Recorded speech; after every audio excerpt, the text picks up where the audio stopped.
All right, I'll call this meeting of Brown County Commission to order. Commissioner Feldheim, would you lead us in the pledge? I pledge allegiance to the flag of the United States of America and to the republic for which it stands, one nation under God, indivisible, with liberty and justice for all. Good morning. Good morning. 8:45, first on the agenda, we got first reading ordinance 154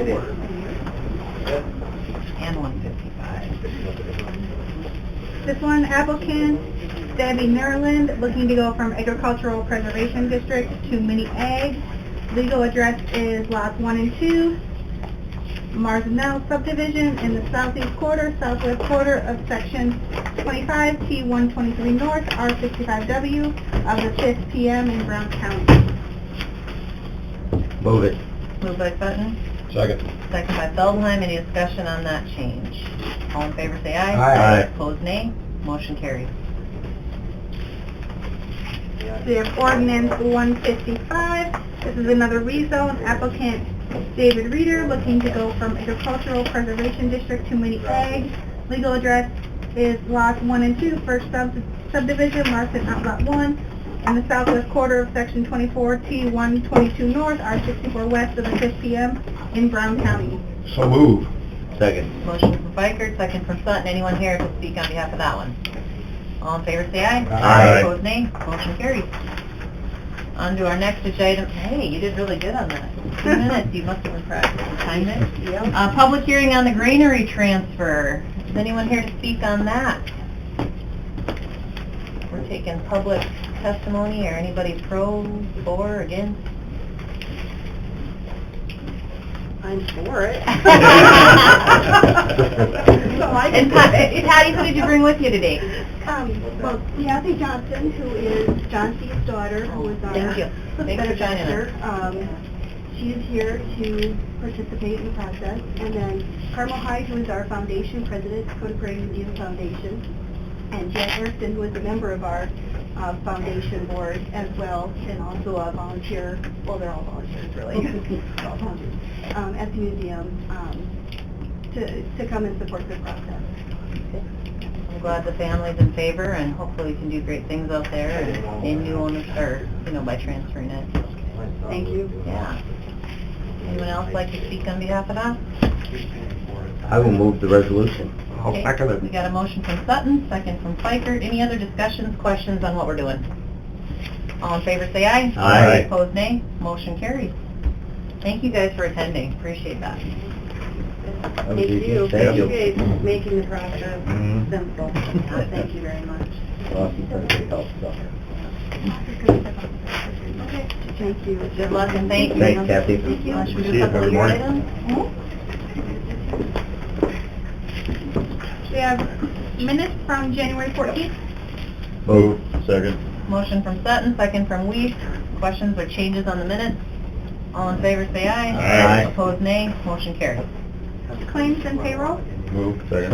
Moved by Feldheim, second by Fikert. All in favor say aye. Aye. Opposed nay. Motion carries. HR report. Move.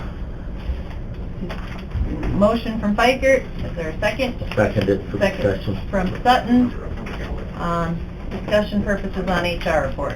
I guess the only question I had was the amount of the increase for the planning and zoning employee. That seems a little high compared to what raises we've been giving other employees. So. Do you want the packet? I think she's going to 15. She's currently at 11 something, and that's pretty substantial. Sounds like increase. she's moving in line to what a regular office deputy would make. But they're full-time though, right? Yeah. She is not. Part-time temporary, though, was my understanding. Do you want me to grab Erica? Offer some clarification on. Why don't we, I agree with you. I think she is definitely justified in getting a little bump, but not the $4. Do we have a comparison as far as other part-time, similar position where that would be at? Yeah, Erica would have that. Yeah, let's grab Erica. She out here, Tell you what, if the timing, can we defer that Yeah. to the end of the meeting? Is that all Would the right? folks that made the motion be okay if we wait on it? Absolutely. Okay, so we'll put that off till the end. suggestion. Thank you. Gravel, not the asphalt. All right, that brings us to 8:50. Bert Elliott's here. Thank you for joining us to discuss dumpster enforcement. Hello, everyone. I hope my voice carries far enough. Hear you great. Morning. Well, hello, everyone. As Ms. Skipley mentioned, my name is Elliot, and I'm here on behalf of my stepson, who's also Elliot. Anyway, I thought the next time I would be at the commission would probably be for an equalization item or something like that, but things turn out differently. On October 30th, 2019, I was helping a friend move. And I have used the dumpsters out on Old Warner Road. They live on that road. I've used that many times. And on that day, it was helping a friend move. It was a quick move. I'm well aware of the landfill option. I've moved many things out there before also. And at the time of this move, it was a momentary lapse of reason.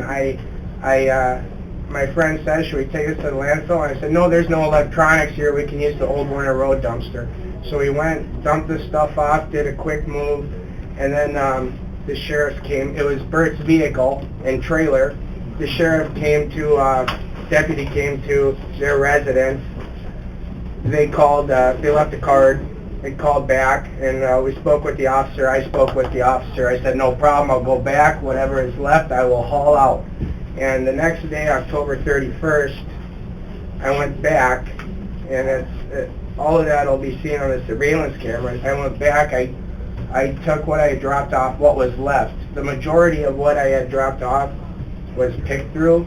Whatever was left, I picked up and hauled to the landfill within a 24-hour period. When I called Christopher White's office and I spoke with someone there, I was told to get on the agenda here, and that's where I'm here today, is just to discuss this. If there's a possibility for forgiveness, I'm aware of the rules. If there's no possibility of forgiveness, is there some sort of payment plan? I'm on the lower income side in this community. That's all I have to What did you dump off there? Furniture. Yeah, and when I went back the second time, I saw the big boards there, and I was just hurrying.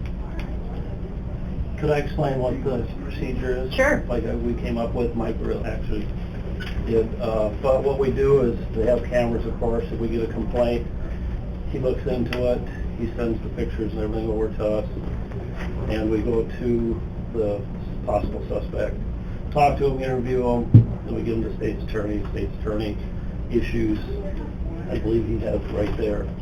And then their option is, I think it's $100 now. That's correct. To pay that because we have to go back and clean it. Or they can go to, I think it's magistrate court, and talk to the judge.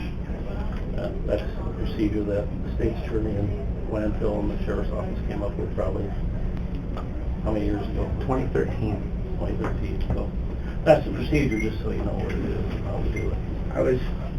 Before I could really say much or present any of my case to Christopher White's office, the person I spoke with there, they just sent me right here. Yep. And this is the third one that I remember coming before us, and we've never wavered. The $100, actually we lose money on that with the time that goes into it, because just looking at the video footage and going through that, and then having to serve the papers and stuff like that, we've had a lot of conversations about upping that, what it should be, but we want to make it so that it's not too much. But I understand in your circumstances, what do you guys think of a payment plan? Commissioners have any thoughts? I'm kind of wondering why I was told to come here instead of going right to we can waive magistrate. it. We do have the ability. Okay. But we've never done it. Okay. Just because, it's a fairly new rule, 6 years old. I'm lower income. I have 3 daughters and they're single-digit ages. It was a momentary lapse of reason. I had the gas and the trailer to go to the landfill. Yeah. Yeah, we were quite shocked. I'm his mother. Quite shocked when we had this card in our door from the deputy sheriff. I thought, oh my gosh, what did we do? That's all I could think of. I couldn't get a hold of him for a couple of days. I would call and we just didn't connect. And we were just surprised, and then they told me what happened, and then Elliot happened to be out at our place, and so he got a talking to. Because we really, really, really value those dumpsters not being moved from where they're at. We were really worried when the fire department wanted to have them gone, you know, but they're very beneficial, and we see so many things dumped there that shouldn't be. And so when we thought, you know, Elliot had done that, we felt really, really bad. And he definitely went right back and cleaned it up, brought the truck and the trailer back to our place. Somebody must have recognized Bert's pickup, because that's kind of what I got from talking to the deputy, was that, well, we knew it wasn't Bert, but we knew it was his license. Well, the license plate comes up on the camera, and then what we do is we have to go find out who it's registered to, and that's our policy, put it in there, please call us, and then that's when we talk to them. Yeah. So it wasn't like he was targeted because they knew it was Bert. They look at the license plate and they treat everybody equal. Yeah. When I talked to the deputy, he said, well, we knew it wasn't Bert. We really appreciate the dumpsters being there. I think they're probably the most used ones in the county.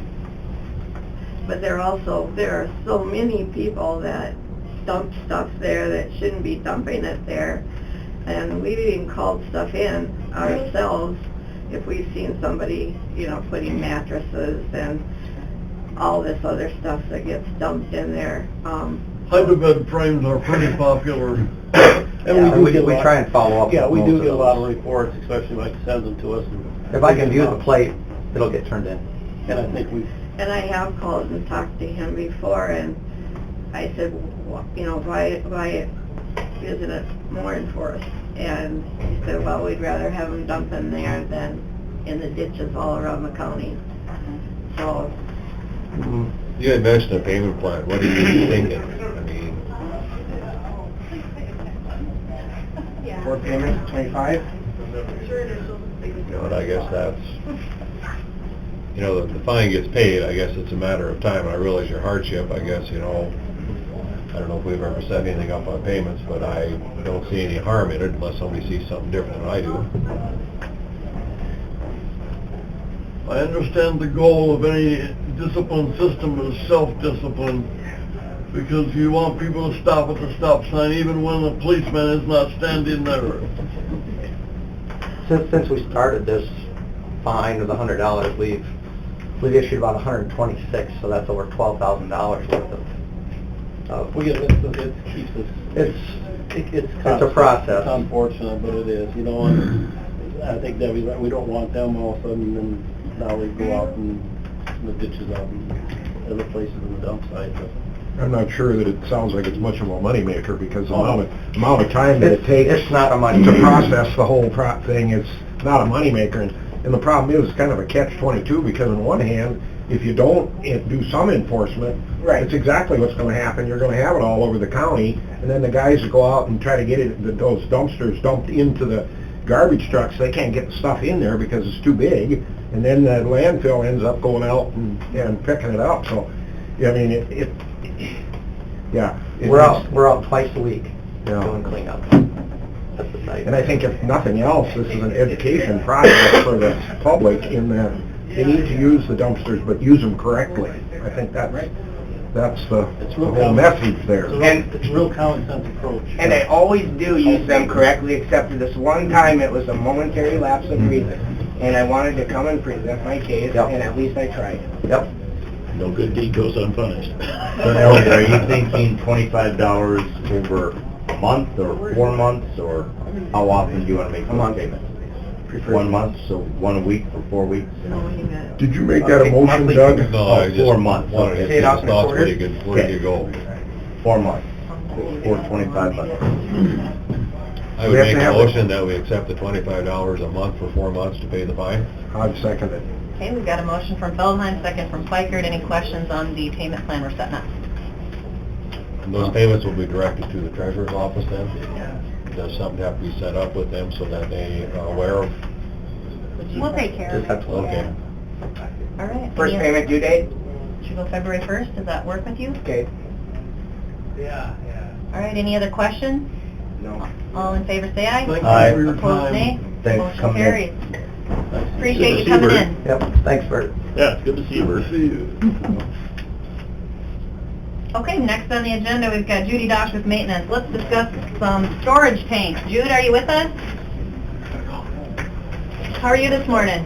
Good. Judy? Good morning. Thanks, Mike. Yep. What do you have in your storage tank?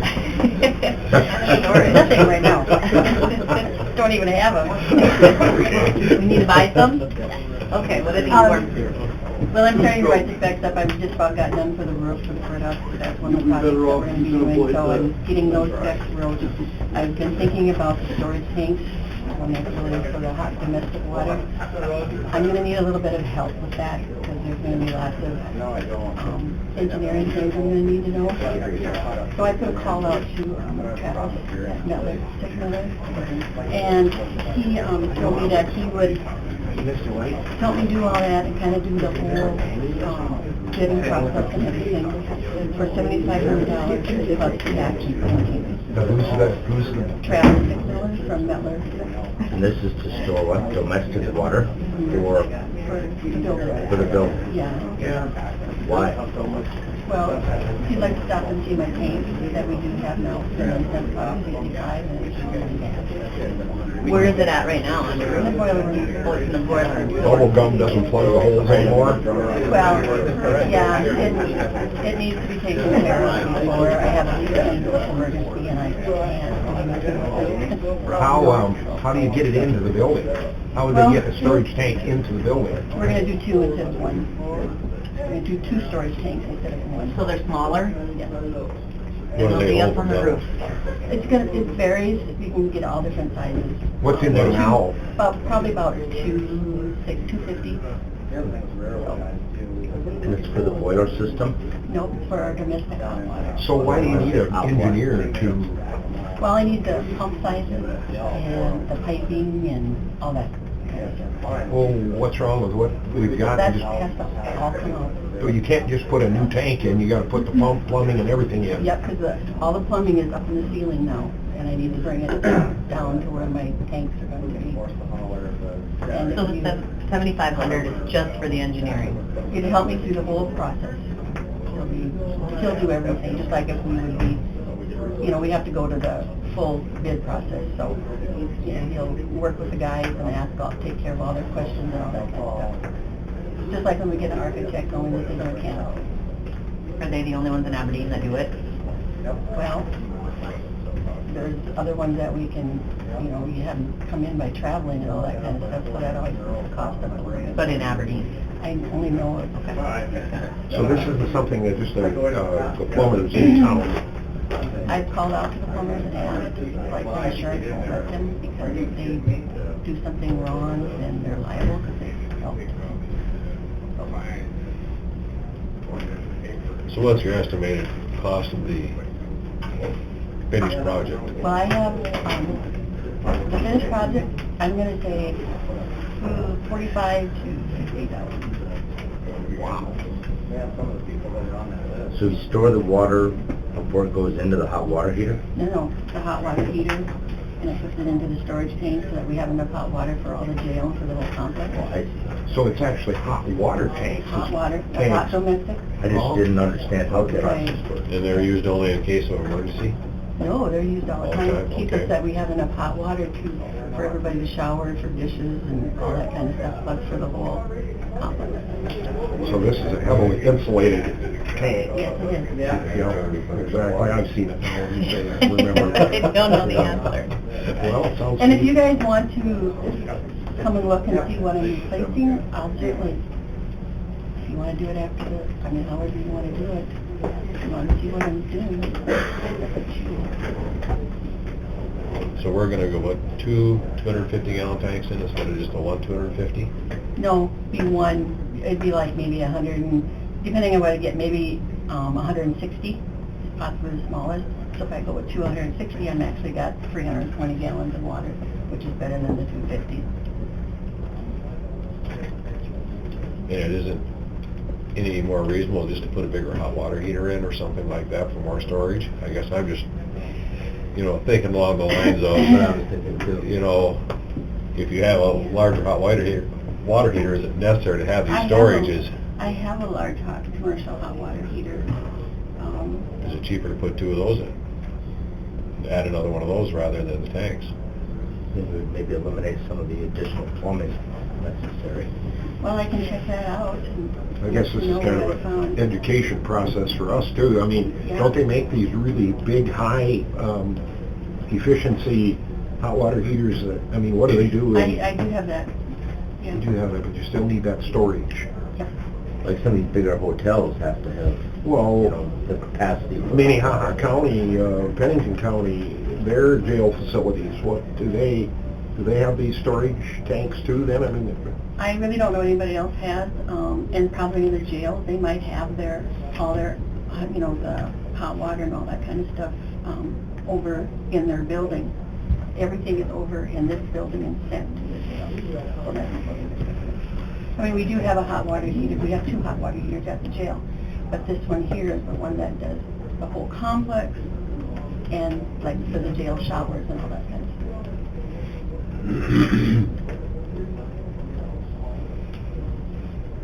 You guys want to make a decision on that $7,500 engineering today? Do you want Judy to do a little more research? I What are we think we thinking? do a little more homework, because I mean, you take a 200-bed hotel, they've got to have a lot of capacity, especially at 6 o'clock in the morning when people are taking showers. There's got to be a more reasonable, to spend $7,500 just on the engineering part, and then 40 to 50,000 on the tanks. That's Is there- really steep. Is there another place a hot water heater can be located in the courthouse for separate We have annex? no, because then you're gonna do a lot of piping. Well, I just wonder if there's piping available. I guess, that would be a plumber's decision, not mine, but I was just thinking And I don't of know where I would different set it options. over here, to be honest. Maybe we could connect with some of the other courthouses of a similar size to see if theirs are like ours are, or if they're going to A lot of them something. don't have jails attached to them, though, either. Sure. So it's a big difference in Oh, one I'm of sure. them. And if, after the meeting, if you kind of want to come and look and see what we have, we'll show you. If you went with an alternative for the jail, would you still need something for hot water in the annex? I have the hot water heater, but might not have enough, I have to have and I have to do the state side too, so. I think we do a little more homework. Do you mind checking out, and also total project, what they, I know you gotta take bids on, but they probably have a ballpark of what they imagine that would be before we even do the engineering? For the water heaters or for the project I'm talking about? Both. Oh, I already know what this one's going to cost. Okay. That's why I say it's 45 to 50,000. Sure. Okay, well, let's defer it a week then and see what we can come up with. If Okay. it's gotta be done, it's gotta be done, but let's do a little more checking before we spend Yep. 75. Okay. And, is anybody interested in coming to work today? I'll come take a peek. I'll come and look at it. Okay. So we should be done, we gotta do one exec at the end, so about 10? Does Okay. that work for you? Yep. Okay. That'll be fine. One quick question, we had to spend, was it about 4,000 for access to the roof at the new building over here? Mhm. How did they get to the roof before, or what did we change? Crawl up the ladder and on the outside. They had that before, or it was replaced? No. You had to put up a ladder and crawl up on the outside. And I'm not crawling up on the side of the building. So that's how they did it before. What did we change? I put it inside, so all I have to do is Oh. up on the second half of the floor. All you do is you go up and we have a stair ladder, and then you can crawl up the stair ladder and go right on the roof. I see what you're saying, so an internal way instead of exterior? Okay. Yep. Thank you. Mhm. Anybody else have questions for Judy? Thank you, appreciate your work. Yep. Thanks, Judy. Next on the agenda, 9:05, we've got Dave Lunsman, Chief Deputy Sheriff. We're going to talk home detention today. How are you, Dave? Good. Good. Morning, Dave. Thanks for coming in. Morning, Sam. Good morning. Morning. Hey, Brian. Morning.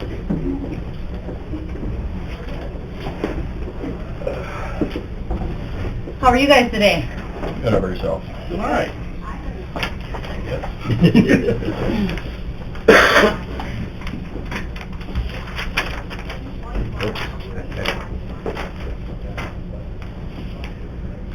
So if you remember last week, we had on the HR report to go ahead and authorize hiring of another home detention full-time person to replace the person we had lost, and we put that off to just kind of take a bigger picture at how things are going in home detention and if we could be doing things any more efficiently. So what are we looking at, guys? Okay, so I don't know how many know about home detention and what. An overview would be great for everybody. And that's my job right now, to do an overview. Sounds great. Okay, the philosophy of the home detention program, we're designed for juveniles in the Brown County area, ages 10 through 17. Home detention is defined as the supervision of a juvenile in his own residence, as ordered by the court. So all our juveniles have to go through the judge and get his blessing to be on the program. So basically, he knows best who needs to be on our program and who doesn't need to be on our program. We assist parents in the court supposed to supervise his kids, and it is also a less restrictive alternative to JDC. If they don't need to be in JDC, then hopefully they can kick them out to us and we can help supervise them in a less restrictive way. While it's not possible to maintain continuous surveillance of the juvenile's behavior can be observed randomly throughout the day. Home detention officers will make face-to-face contacts and phone contacts every day with these juveniles. We monitor everything from school, work, community service, any dealings that they have throughout their day, and we report them back to the judge and so forth. Consequences that we have, they can lose privileges, they can be placed on house arrest, given community service, or if bad enough to be taken back to JDC where they can see the judge and explain themselves. We do a community service and mentoring projects with our program. We've been taking our juvenile job hunting, shopping, preparing them for the world, tutoring to help them with their schoolwork so they can be successful. We've helped community service places with local schools, Senior Citizen Center, Brown County Fairgrounds, Safe Harbor, Boys and Girls Club, and other different places throughout these communities. So to help our program run efficiently, we'd like to have a third full-timer, since that's how we supervise our kids.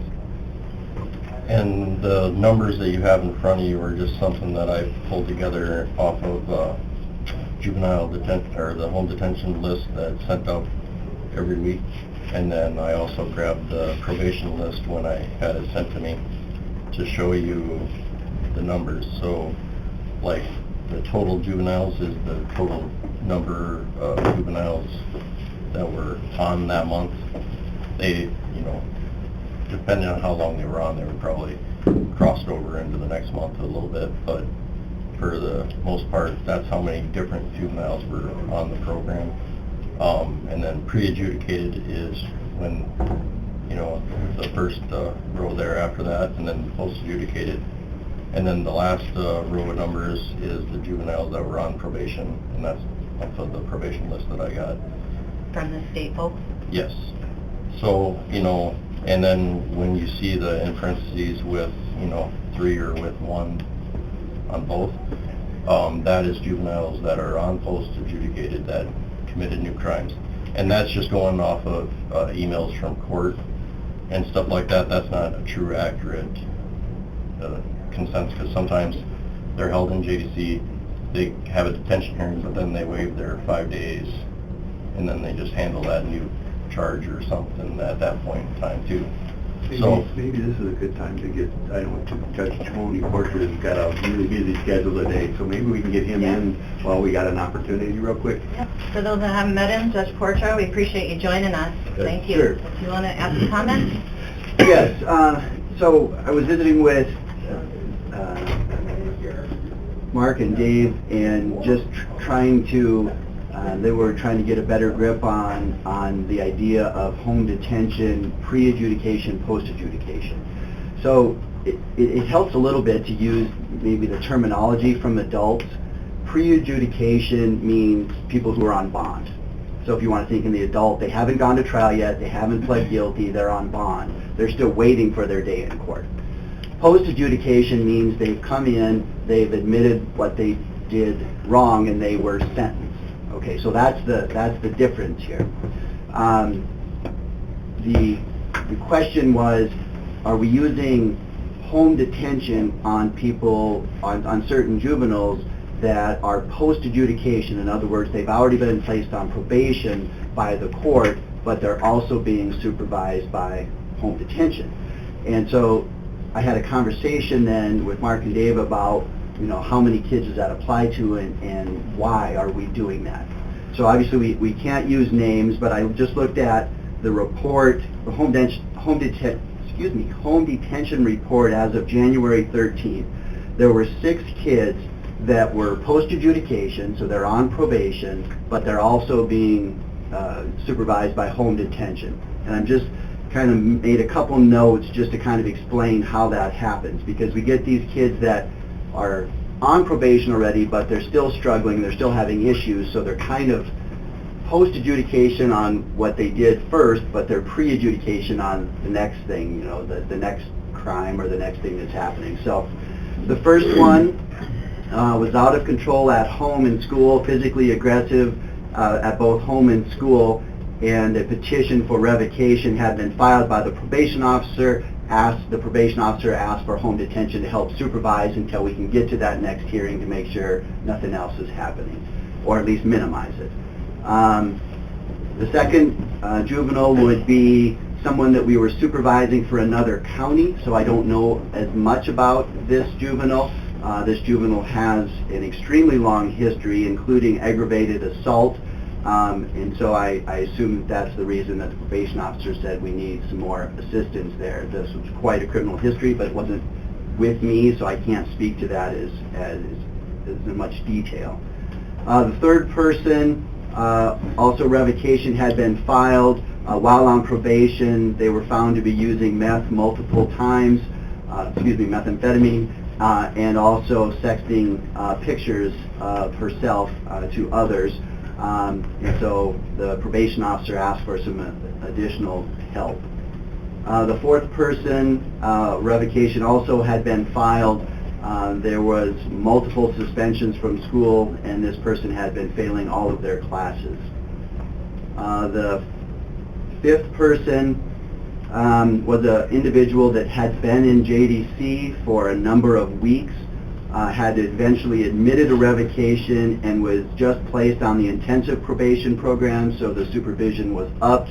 The probation officer asked to have home detention help out in this transition period where the probation officer was trying to learn more about this individual and kind of get a handle on these behaviors until they had some rapport and some procedure established with this particular juvenile.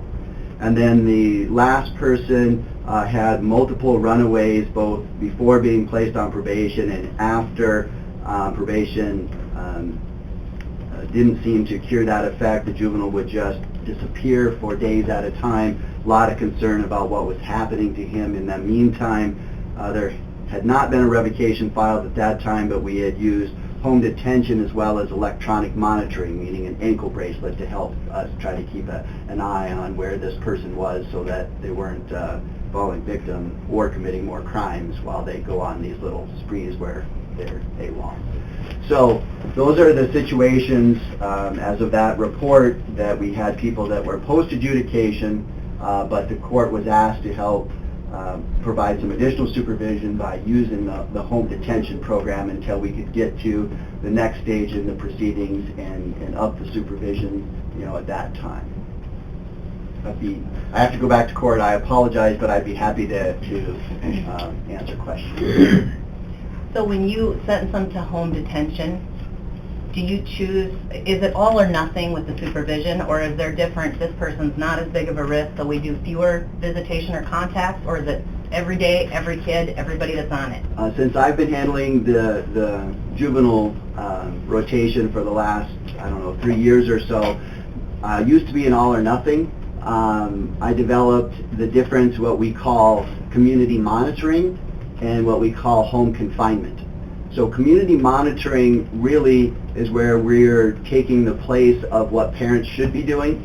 If they actually had parenting, that, you know, they're still allowed to go to ball games, they're still allowed to, be with their friends, but they're given a curfew, and we're just asking home detention, just make sure that they're doing the same thing that you expect your ordinary kid to do. But when they're not, somebody's there, eyes and ears, to report back to the court. Home confinement is much more restrictive. That's basically you are in your house except for very specific exceptions, which would be a job, community service, going to school, probably counseling, very specific things that we want them to do. Other than that, you're on house arrest. So you treat those two different, Sam? Yes. There's fewer contact with your home or community monitoring? And I worked with Brenda and Sam on when we made that bifurcated process to, what are the rules on each, and, we went back and forth with the court, the state's attorney, home detention on what that should look like. Okay. So you would, let's talk about those post-adjudicated kids real quick. So when you do you sentence those to home detention? Or, I guess, the question I have is there's only 3 home detention programs in South Dakota, us, Sioux Falls, Rapid, so it's kind of hard for us to... That's not... Oh, that's not? Okay. I mean, I can't speak to every, 70 counties, whatever, but we had it in Spink County. So from where? We had it in Spink County the 10 years I did court in Spink. Oh, you did? Okay. Yeah. Because when I asked our statewide coordinator, who else can we compare ourselves to, she had said that it was just the 3 going on right now, so they must not know about it. Sometimes that's dangerous because sometimes at the statewide level, there is only Aberdeen, Sioux Falls, and Rapid, and sometimes not even Aberdeen. I hear you. Sometimes not even Aberdeen. Sometimes not even Aberdeen. I can't speak to every county. But I can speak to Spink County. Okay. It was there for the decade I was there. Thank you for clarifying that. So I guess the thing that I'm just wondering about is those post-adjudicated kids, those are supposed to be under probation, or the Correct. state's watch, right? And Correct. the pre, we are definitely in charge of 100% here in the county. Yep. So my question is why, like I said, I'm all about being a team player. Those 6 that you had mentioned, if we can do better for those kids by co-oping with probation and doing better things, let's do it. But why are we doing the contacts for all those other kids that are solely supposed to be under the state when other places are not doing that? Can we decide as a county, hey, we're not going to do that piece of it anymore?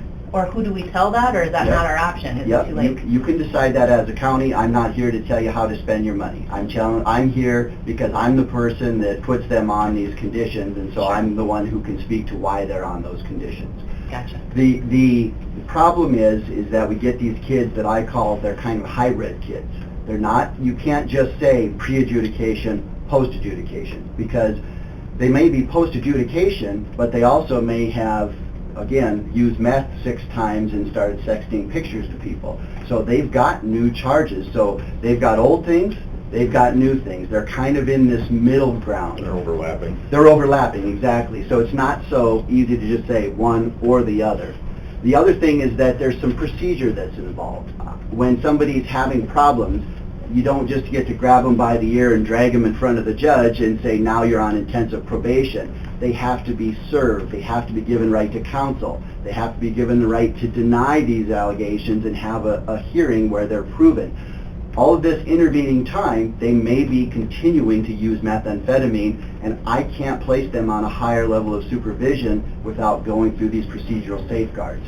So I can bring in home detention to say, I need more supervision on this person, and we're going to get there. Help me watch them until we get there. Yeah. So unfortunately, it's a pay me now or pay me later kind of a situation. If you sterilize it, we're going above and beyond what's required. Yes. However, from a practical standpoint, cooperatively, if you don't, the results are going to be worse. And what we don't know is in Sioux Falls and Rapid City, do those judges want it? Home detention for their post-adjudication, and they simply aren't provided that tool. So, I don't know the answer to that question. I can tell you that this is another tool that I can use to keep kids out of JDC, and then if I didn't think it was an effective tool, I'm the one who signed the order placing these kids on home D. So, if I didn't want it, it wouldn't be being used. It's a tool that I have. If you tell me it's a tool I no longer have, obviously I'm not going to use it, but I think the results that I'm using it now says that obviously I think that it's helpful in certain situations.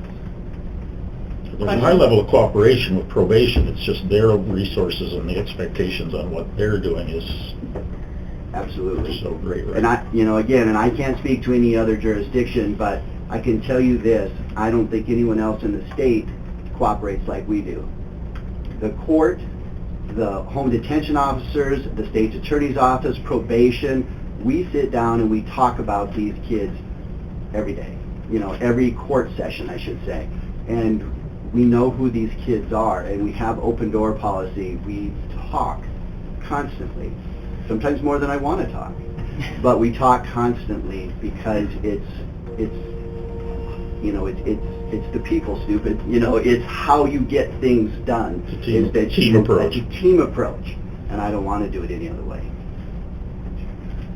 And if you saw these pieces of paper, we looked at the amount of probation's work. We are crossing. Yes, thank you so I'm much. so sorry. Thank you. Thank you for Appreciate you stopping taking the by. time. Thank you. The probation, as you see the number of juveniles on probation, we're crossing over about 6 to 10%, depending on the number of juveniles that cross into their world and our world at the same time. So these hybrid kids are only accounting for about 6 to 10% of the probation's whole load. Yeah. So we're not doing all of their work in any way, shape, or form. We are assisting with 6 to 10%, and with us, and they're helping us with 6 to 10% of their load. So it's little different numbers if you look at them that way. But you have 76 that are post-adjudicated on home detention. And that's nearly twice as many as pre. So we're watching twice as many, I mean, not including those both, they're on that too. Right. But that's how I see the numbers, is we're doing just under 76 kids if you want to take out the ones that are both pre and post, and only 39 of them are truly ours. So the total, I don't have them totaled here, but let me... Well, we're participating in the process. Participating, correct, but these kids are all ours no matter how. We're going to have to either put them in JDC or they're going to end up in our jail. So you either pay the piper now or we pay the piper later. It's how we want to look at it. The payment's going to come. If we leave our kids alone, how many more problems are we going to have? How many more issues? They're not the state kids, they're Brown County kids, no matter how we look at this. And they're going to affect our Brown County residents, whether they're going to steal stuff, break stuff, hurt themselves, hurt somebody else. They're still affecting our citizens in Brown County. Oh, for sure. But my question is, can we sit down and do better? I mean, by co-opting with the state and probation, them pitching in a little more, can we sit down and have a conversation of, we've been providing this where every other county has not. We want to continue supporting you and doing the best job we can, but how are we doing this, and can we do a better job of it? And I don't doubt for a second the great work you guys have been doing, because I've seen the numbers coming down since we've started some of the JDI stuff. But I can't help but think when I look at some of the bigger counties that have only 2 or 1 person in their home detention center, and we have 3 full-time and 3 part-time. I don't have a problem reauthorizing the full-time person, but I'm just wondering, what are they going to be doing, and is there a way to do it better? So I don't know if we would have time to sit down and have like a working group and take a look at the things that we're working on now through that JDI and the grant that we've got through the state's attorney's office. I guess one question I had was contacts. Can you talk a little bit about, Sam, I know you're crazy busy without that staff member, because you said you reach out to every of these kids daily or multiple times a day, or what do those contacts look like? Because as for the confinement, we one visit, everyone's 1 visit and 2 phone calls for confinement. 1 face-to-face and 2 1 phone calls. face-to-face, and that's minimum. It depends on what they're doing, what their charges are. If we have ordered by the court to get more information when we go in there. As for monitoring, that once again is 1 visit and possibly a phone call. And that's just because we give them enough leeway to do what they need to do to try to be a normal juvenile and enjoy their teenage years, but still know that we're there, just to keep them honest. So if I understand, did you just say the community monitoring is 1 face-to-face, 1 phone call? Yep. And then the confinement is 1 face-to-face, 2 phone calls? And two. And then do we... 1 more. Yes. 1 more. And most of the time we go 2 contacts. Just because one during the day, one during the night, just because they're a little more high risk. And one of the things we're working on right now is that it's been talked about trying to put together an evening report center where these kids have to be from 4 to 7, which is that dangerous time, so to speak, after they're done with school or whatever. And so one thing we've toyed with, and I don't know if it'd make your life worse or better, for our home detention staff to be there for 2 hours. So instead of seeking them out for that face-to-face, they're coming to you, whether it be at the Y or the Boys and Girls Club, once we get this structured. And I don't know if that would be, so that's kind of some of the things I'd like to sit down in a working group and talk about. And I can answer that one. With home detention, what we do is random. And so part of it is to keep them honest to what they're doing. So we show up randomly throughout the day, just like we do random UAs. They don't know when we're going to give them, so that they don't use drugs. If they know that they're going to come and check in every day, then they play the counting system again. Sure. So, okay, I'm checking this time, everything after that, I'm good. I don't, they had 2 visits with me, I'm good. And they can do whatever they want. And so that's one thing when we discuss with Judge Porcho is how we're going to set this program up. And it is that randomness of our program. It is that we show up at sometimes on like prom night. We're over there 1 o'clock in the morning, we're giving PBTs. They don't expect it. Next thing you know, we come back in the morning, 7 o'clock, we're giving PBTs. It's that randomness that helps them keep honest, to help them build that, okay, I don't need this, I got to start straightening up and so forth. And so there's pros, I guess there's pros and cons to that. Sure. But for home detention, that's to keep them honest. Gotcha. So. Other questions? Well, the thing with it is, we've got for 2020, 2 full-time budgeted and 3 part-time, right? Oh, only 2? 2 full-time, 3 part-time. 3. I think it's 3 and 3. 3 full-time. 3 and 3. 3 and 3, okay. So we only have 2 part-time right now? Yes. But that's what's budgeted for it, so we're looking at just getting full-time back so we don't incur any other expenses, for now. Because, I mean, when Sam or Stacy would take vacation or be sick, that needs to be covered, and then you would have nobody to cover them because they're doing full-time. And like Sam was saying with the randomness is, I've seen where Stacy on the night shift would do her check. Then that kid thinks they're good to go. Well, guess what? We just did a Ray, and we're putting them in JDC at 10 o'clock because they thought they were good. But she's doing her job like she's supposed to and checking on them still. And so that's the thing with kids who have 4 to 7. You think, they're going to be good. During that time, yeah, they're being supervised. But then after that, they think they're free to go. They don't have anybody, wouldn't have anybody to monitor them after that because there's nobody there. They're nocturnal to begin with. Yeah. Well, and those times can fluctuate too. They don't have to be. So I'm just saying, kids see something and then they think they're good afterwards, and then they still mess up because they're kids. Yeah. They're going to do that. But that's why we have this system in place where we do, is the home detention office is working late into the night, so kids can't mess around with the system. Mm-hmm. So how does state juvenile probation, how does that fit into this whole picture that we're talking about? I mean, are they scheduled to help you with these things, or how does that all fit in the picture? We do work together a lot, and most of it is like community service projects. We collaborate with those community service projects. We bring out our kids and we do stuff like that. Mentoring projects, we do mentoring projects together. Anything that we can do together to help them to succeed, we do. Set goals, whatever we need to set goals so they can progress off our program and back to normal probation or so forth. And so, because, I mean, I think the state has some responsibility as far as juvenile probation too, and it almost looks as though, I mean, we're going way above and beyond what the state, because in other communities in Rapid or Sioux Falls, I think, I mean, obviously the juvenile probation, state juvenile probation is there too, and I'm just wondering how they are fitting into to what we're doing here.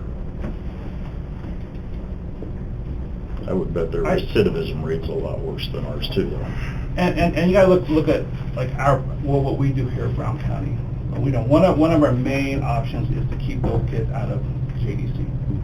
And so to keep them out of JDC, we need other supervision to be placed over, and that's where we come in, because I don't want to say it for probation's sake, that they don't like locking people up or they can't lock people up, but we just, if it's an option, it's a put place in JDC, we're an option to that. And so do we want to fill up JDC or? That's why we kids or started not? years ago, was we had so many people in JEC that we needed an alternative, and that's what we came up with the other programs throughout in other states, and we just call it home detention. That way we got those kids, we can monitor them, they're our kids, we need to take care of them, and I don't know, Sam just got letters from people that, thank you for helping me all these kids when they were juveniles, because I was dumb, you know, and that's what happens. And if we don't do that, next thing you know, they turn 18, guess where they go? County jail, which is more expensive to us than anything. So I think it's a good program, and I think we should continue it, and I think that we need to be after those juveniles, and I had kids, and I was a kid, and I know how it is when you're young. You're not very smart sometimes. Well, and I can see where you've got an excellent program, but, you know, if there's any way that we can try to cut back on cost and try to continue the program and get more help from, you know, participation from the state, I think they've got some responsibility in all of this too, and it looks as though Brown County has kind of stepped up to the plate here, and I don't disagree that probably going above and beyond a little bit is probably great. I mean, we want our kids to behave and have a good place in society, but at the same time, boy, you know, if there's any way at all that we need to have more participation from state probation. That's the juvenile probation. That's my opinion. Mm-hmm. And I, you know, for whatever that's worth. Go ahead, Commissioner. So if the state places somebody on probation, how much follow-up do they do with this particular individual on probation? The state follow up with the people on placed on ours? Well, they're put on probation by the state, right? Does the state just drop them at that point in time? Or if they're 30-day or 60-day or 90-day probation, are they relying on you strictly to monitor them, or is the state doing any monitoring of those? They're under a state probation officer, court service officer. So I guess my question is, how much contact does he have in that time frame? It sounds to me like they put him on probation, they drop the ball, and then we inherit him. Am I close to saying that, or? Okay, so according to, and court said she was wrong on the last, Fink has one, but as far as contact for probation, administration, they get, if they score 0 to 6 on the RAE, so it's based on their RAE score, they get 1 quarterly face-to-face contact and collateral contacts. If they, maybe it's not the RAE score, but it just says 0 to 6, and then 7 to 12 is 1 monthly face-to-face contact, minimum 1 collateral contact per month. Medium, 13 to 19, is 2 monthly face-to-face contacts, 1 random face-to-face field visit, so there's the randomness that matters. And they can count towards the 2 minimum. I don't know what a collateral contact is per month. What's collateral contact? Do you guys know? The probation that goes by. I would imagine that would probably be a law enforcement contact. Okay. And if they're high risk, 20 plus, they get 3 monthly face-to-face contacts, with 1 being in the field, minimum of 2 collateral contacts per month is what probation is doing. So it's far less supervision than what we're doing. And like I said, I don't have a problem with co-oping on those folks that are, like the judges said, those hybrid kids that are both. My question is, can we sit down and maybe bring in probation and talk about those kids that are solely the responsibility of the state right now, and just say, we want to be team players, but can you guys add a little skin to the game too? And you were talking about success rates, Commissioner. I think how we measure it is, number 1, that they don't reoffend before we get them back to court, and number 2, that they make it to court. And so if we could get some numbers on how successful are we in doing those 2 things, and how successful are the other programs as far as number of the amount of supervision that we're giving. I mean, I respect you. That ain't easy to get a hold of those kids that many times a day, I'm sure. Is it enough? Is it too much? I don't know the answer to that. But I know that full-time person, I have no problem reauthorizing it. It's what they're doing is what I'm questioning. Are we best putting it back exactly like it was? Or are we best tweaking that job description just a little bit to help a little more in the field by taking a look at the supervision amount that we're doing? So that's kind of where I'm at. Does anybody else have questions? Well, I think the judge pretty much indicated that he's worked to modify and customize the program with everyone's cooperation to try and maximize what you can identify, the amount of supervision that's required in order to try and be effective with that. And I think that's obvious that, you know, with the doing discussions and so forth, something that's monitored and evaluated as a group. And I'm quite confident modified as the circumstances would dictate in order to try and be as effective as possible. Agreed. Yeah, because this change that, you know, you guys went through was what, a year and a half ago? Yeah. Yeah. So I mean, you know, the program has evolved with time, and it will continue to evolve and look at things in a different manner to make sure that we're better serving the youth. I mean, obviously, we always do. So I mean, we can definitely look at things, but I mean, as far as doing things the same as Minnehaha and Detention County, we just can't with what we do up here. It's completely different. Even JDC's, I run mine completely different than Minnehaha and Detention County. Just And I'm glad you do. Can't do the same thing that they do, so. Okay, other questions, clarifications? Okay, well, we're taking up the HR report at the end of the agenda. We can have further discussions then, or we can call you if there's questions. Anything else, Sheriff, that you had? Well, thank you, guys. I appreciate it. Thanks, everybody. Thank you. Appreciate what you guys do. Thank you for taking the time. All right, Erica Coughlin, HR Director, follow up on employee handbook changes. Yes, I have one for you. This was the holidays. I'll pass this around. Okay, I should have rewatched last week's meeting. So we have the 4. We had quite a few, yes. This is what I had time to get done. Oh, sorry. Okay, so I sent it out to all the department heads. I heard back from the sheriff's department. They just wanted to make sure I got that last line put in the bottom there that says the sheriff's deputies, correctional officers, which would be jail, JDC, home detention, and 24/7 dispatchers are who are required to work on that holiday are paid on the actual holiday. So if the holiday falls on a Saturday, their holiday is actually a Saturday, not a Friday like the non-essential employees are. Well, to me, it seems real generous. I mean, if you're working the holiday, you're in essence getting time, two and a half time. Because you're getting your 8 hours of vacation and you're getting time and a half for any holiday. Correct. Does anybody have questions on the policy change? Have we ever been that? I mean, this is what it was, just was worded better. Yeah, we broke it down. We made it more simple for the payroll process to basically break it down and, hey, if this person only works, I'm down on the essential employees full-time. They work 2 hours, they get time and a half for those 2 hours, but then they get 8 hours of holiday pay. So just taking that bonus out of there just helped to make this roll smoother. And then also, we do have our part-time employees, the way the handbook reads now. It used to go to vacation when we had the bonus day. They used to get 8 hours towards vacation. Now taking that vacation piece out, it's just going straight forward. They're getting paid for it. There's nothing going to vacation, so they can't use any of that towards their overtime. So it's just strictly paid, and that's it. And the bonus word is gone. Correct. It's additional holidays. Yeah. Questions on that policy change, guys? A lot less ambiguous. We think until a year from now. Well, yeah. Until the next holiday. Less, I didn't say... That'll be the next payroll. And personally, from your experience as an HR director, do you like it? Is there I do. Okay. I do, yes. I'm happy with it. Okay, I'd entertain a motion to approve that policy change. So moved. Second. Okay, we've got a motion from Fikert, second from Sutton. Any questions on what we're doing? Will this be effective for yesterday? That's up to you guys. I would say yes. Okay. Anybody have a problem with that? Nope. Okay, Put it in place and see how it works. effective the 20th. Okay. So I will make sure I get with IT then, to make sure if there's anything that needs to be changed in programming for IT, that it gets changed. But I think we should be able to roll smoothly. Sounds good. Any other questions or comments on it? All in favor, say aye. Aye. Opposed, nay. Motion carries.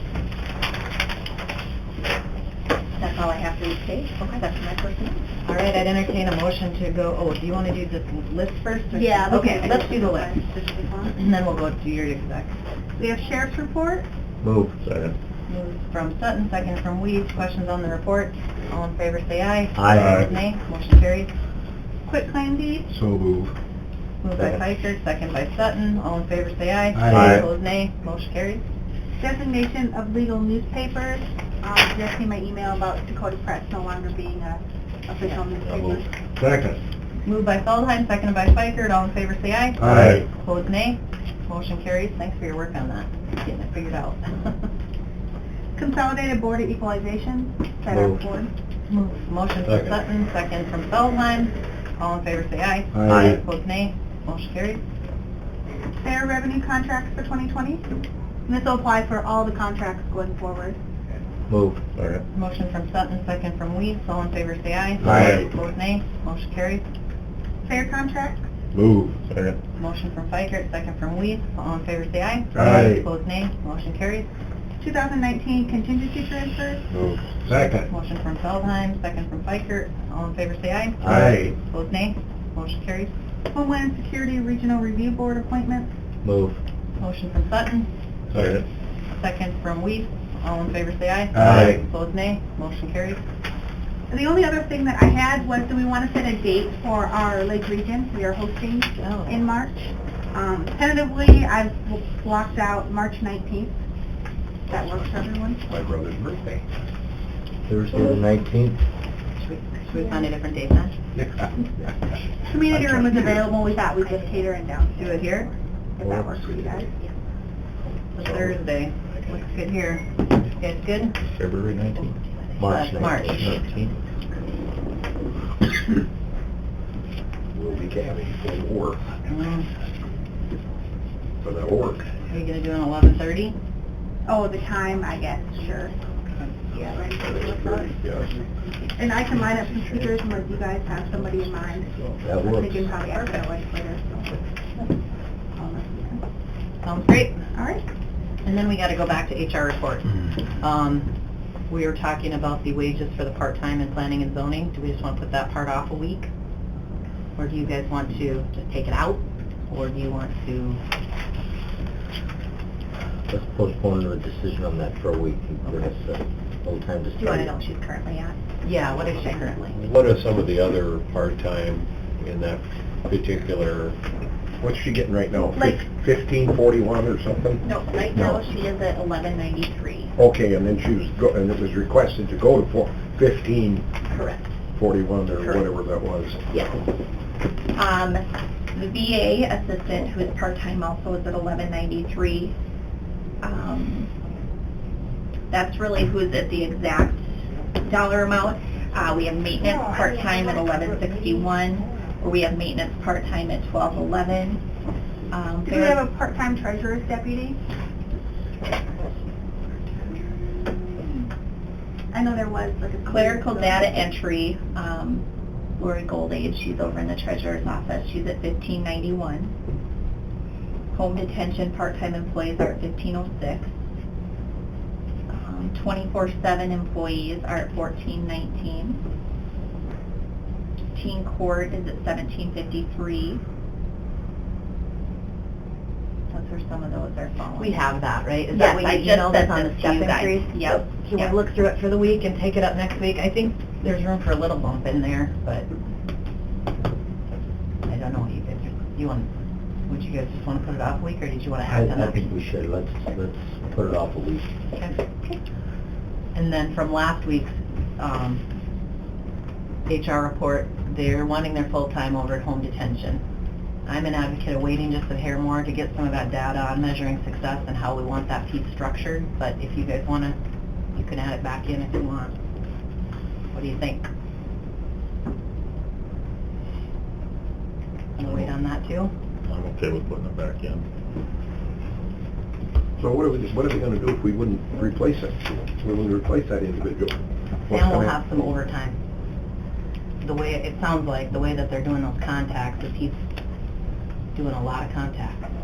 And so that's one piece I'd like to explore is that seems like a lot for those community monitoring, face-to-face, I still every day and phone can't calls. figure out why there couldn't be something worked out with state juvenile probation.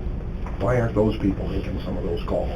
because they've got the standard that they get from the state and what they've got for resources and caseload. All I can do is simply say, talk to my supervisor.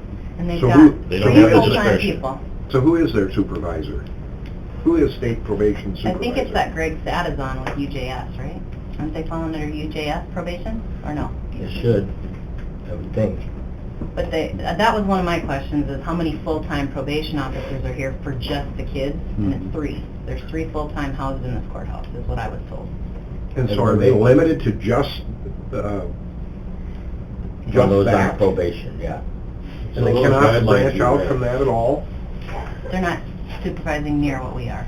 But those are the guidelines that they're supposedly to follow. Now, what you read there. That was an email that I received dealing with, I think it was Pennington County, so that's me assuming, and I shouldn't do that it's statewide, those standards, but I can do some more digging and find out what those are. But based on what Judge Porter said, those 3 probation officers are the ones that are requesting our home D to help out with the supervision of those that overlap. The overlap and the ones that aren't even overlap. We're doing their caseload for them. If And they're you- making a lot fewer contacts per Than month what we based are. on what you just said. We're enhancing. We're their- daily. We're right. enhancing what they're required to do. That's exactly right, and that's why I say, why can't they step in there a little bit and help with some of those calls and some of those things? Is it against the rules? I mean, I don't know. The other counties are not doing it, so Yeah. it's not against the rules. It's just the standard has been set here that we want to do things different. Whether it's better or worse, I don't know yet. Especially those contacts that are merely a phone call. Those JD, or those home detention, whatever. Probation people could be making some of those phone calls. That's the simplest, picking up the phone and making contact. I mean, how much this person that we're supposed to replace, how much of that stuff was she doing? Those phone calls and all those types of things? I think she was doing a lot, and I think Sam's doing a lot. But that's one of the pieces of this JDI stuff is there such a thing as too much? If your Because that's the success standard rate... we've set. Yes, Right. exactly. And it's probably not too much, it's just that we need help. Well, the argument I guess I'm listening to is if we allow the state to follow their probation, it more or less causes us more problems with kids ending up back in JDC for the lack of monitoring those kids. So there, once again, I see somebody else forcing the issue onto us and spending the county's money when somebody should be taking care of the job themselves, is the way I understand what was going on. So I don't think that's probably the right philosophy, but I think the lack of the monitoring of the probation, 3 officers in our office here, Well, maybe we just approach the probation staff and say, you're asking us for help in the monitoring of those people that are overlapping and others. How about if you step up, you scratch our back, we'll scratch yours. You make some of these calls, take some of the workload off our 2 full-time and 3 part-time JDC people, or home detention people. We aren't going to know unless we ask them. Maybe we sit down with the sheriff's staff and the probation folks and just have a conversation about where are we at right now? Is this the best thing? If it is, we'll reauthorize it. Or is there a better way? Is there a way we can co-op a little closer and not feel like we're doing way more than what we're obligated? If we've never asked them for help, they're sure not going to come to us and offer, I'm sure. yeah. Okay, well, if you guys are okay then, we'll put that off, both the zoning person and the home D person, and we'll take it up again next week. And I will get those answers. Is there anything else? I'll copy you guys on an email, get a hold of probation, ask the sheriff's office when it works to sit down for that, and then I'll get some measurements of success from the state folks at UJF. Anything else you wanted information-wise on that? That's good. Okay, what were you going to say, Commissioner? On the HR report, the step increases, are we still going to do that on February 1st? It will be effective the January 26th payroll. So yes, it would be, so if it's effective the January 26th, that's the start of a new pay period, then it would be paid out on February 14th. So my question is, do we need to approve those that are on there this time, And since we're doing them all? Yeah, and I'll have everything in a spreadsheet and ready to go for next Tuesday. So to get those we can approved. take them out of this week's HR report, since they're going to be automatic on whenever the 26th. Weren't there 4 or 5 step increases in today's? Oh, Do so they they need just to won't be- be in the next one, right? They're up- Correct. they're up Okay. now. You'll pull them from the... Well, wide one, because they already got theirs. They'll already be executed. Yeah, they'll already be on there. The same with the ones who we had the first part of January also. Oh, okay, so we will approve Yeah. them. Approve It'll them, just- and then it'll just take us, Next year, it'll just go to everything will be to the first pay start date. payroll. Okay. Yep. Okay, just want to make sure we're doing it the same. So do we have to have it? So yeah, they won't get two in 1 year. Dwayne made the motion, didn't he? I did make the motion, I think Dennis seconded it Discussion. originally. Would you like, both be good with amending it? Yeah, Take sounds good those to me. three pieces out? Okay. Pulling out the pay raise and the home duty. Sounds great. Any questions on that motion amended? All in favor, say aye. Aye. Opposed, nay. Motion carries. I'd entertain a motion to go into executive personnel. So moved. Moved by Sutton, second by, was that Lee? All right. All in favor, say aye. Aye. Opposed, nay. Motion carries.